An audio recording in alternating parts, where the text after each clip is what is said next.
Today we're at Ayers Court, County Galway on the farm of Dara Killeen, who is the Connacht champion of this year's Prevention for Profit competition. The Prevention for Profit competition is aimed at progressive farmers that are maximising their profitability by focusing on the 4 key pillars of production. These 4 key pillars are nutrition, genetics, management and animal health. Together these will give an overall indication of the farm's productivity and profitability. I'm farming in a partnership with my dad Charlie, and this is our 4th year in milk production, started in 2019. We're milking a high EBI crossbred herd. The herd EBI will be 173. The herd will be about 75% Frisian, 25% Jersey, so we're targeting high solids really. We start with a pre-calving mineral before Christmas, so that's our starting point really. The silage will be tested in November, so we know what they're getting. So we try to calve down cows in good condition. Any thin cows will be put aside and fed on a bit more. So then you get through to your calving. So we calve in a group calving area, so there could be 30 to 40 cows out at any one time, and we have a camera over these cows. So we use our sabre drafting gate to pick out our springing cows. Then that gets you to the point of calving. So from that point we take the calves fairly quick, and we have 3 old stables here. They were horse stables, so we essentially have 3 warming boxes with heat lamps.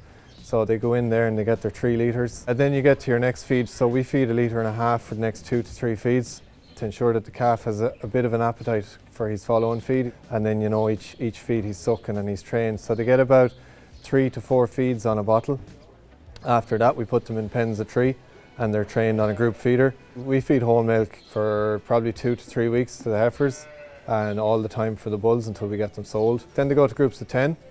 And they stay in that group of 10 until they're weaned practically. So when they're in their groups of 10, straw and concentrate is offered from the word go, and fresh water. We build them up to about 2.5 litres, build that up to 3 litres, and then after about 2 to 3 weeks, when we have maybe 30, 40 calves, we start on milk replacer at that point. We scan yearly here, so we'd be scanning in August really.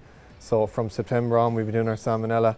That's hopefully preventing any abortions. We've had none this year, which is great. We're doing the Rotavac Corona. We don't do for the first 3-week period. Calves are getting the RSV and PI3 then as well. So we're just giving that to the heifer calves because the bull calves will be sold at that point. And they'd be the 3 main ones we'll be giving, yeah. So what stood out for me today here on Dara's farm was the exceptional use of existing facilities and also a really high standard of hygiene, which is so important for calves, and thirdly, the fact that it is so well managed. So Dara and his father work together. They also have part-time employees, including the use of a shared nightman between this farm and another farm for the busy time that is calving. Dara is a new entrant to dairy. This is his 4th year calving down and he's doing the basics really, really well.